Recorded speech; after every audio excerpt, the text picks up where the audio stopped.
impact réel pour les femmes. Cécile Coder est professeure à l'Université d'Ottawa. Pour célébrer la Journée internationale de la femme, elle y a organisé une conférence pour se souvenir des batailles qu'ont gagnées les femmes autour du monde. Bien, je crois que c'est important qu'à chaque année, on souligne les contributions des femmes les journées du 8 mars. Je pense qu'en quelque sorte, ça nous fait plaisir de savoir où on est rendu, de faire le bilan de ce qu'on a fait, puis de réaliser jusqu'à quel point le mouvement des femmes a changé la vie des femmes, des hommes et des enfants dans la société canadienne. Pour mes ancêtres et puis toutes les femmes qui se sont battues pour ma qualité de vie, je trouve ça important d'être au courant de ça. Donc, on voit ici tous les changements qui ont été attribuables au mouvement féministe et surtout les femmes qui se sont battues pour leurs droits. Et donc, toute une évolution de la société et en fait toutes les sociétés dans le monde qui représente un énorme pas en avant au niveau de l'égalité entre les sexes, mais aussi l'égalité à tous les niveaux.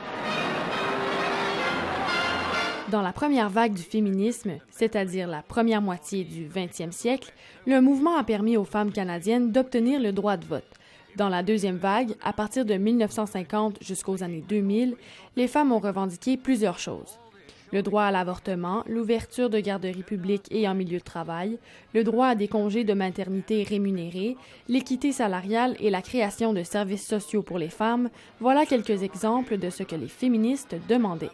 Mais aujourd'hui, certains croient qu'il n'y a plus rien à revendiquer et qu'être féministe, ça ne sert plus à rien.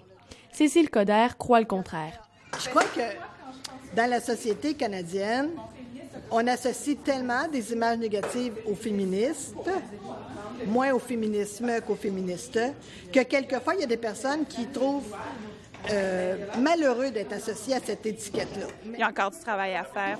Être féministe, c'est aussi féliciter puis encourager les femmes qui travaillent fort pour cette égalité-là.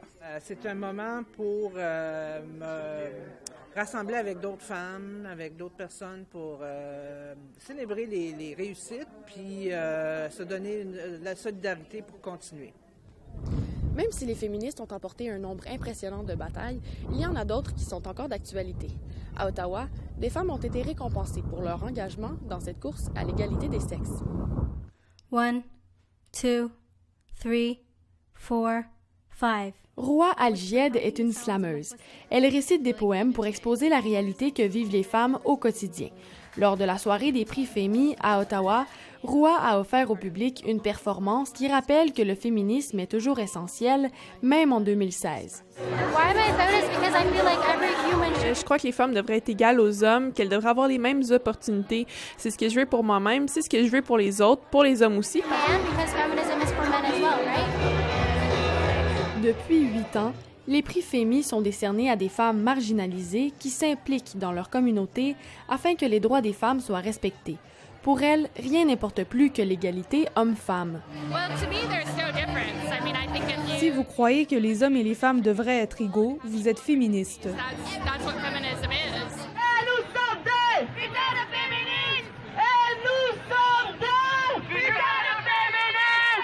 Encore aujourd'hui, les hommes canadiens ont un salaire de 20% supérieur à celui des femmes. Certaines sont encore victimes d'agressions sexuelles et ces femmes sont plus souvent qu'autrement blâmées pour ces actes. Cela est preuve que l'égalité n'a pas encore été atteinte, mais c'est avec des personnes comme Cécile Coder ou Roua Algied que les femmes peuvent trouver la voie qui les rapproche pas à pas de l'égalité des sexes. Émilie Pelletier, La Cité, à Ottawa.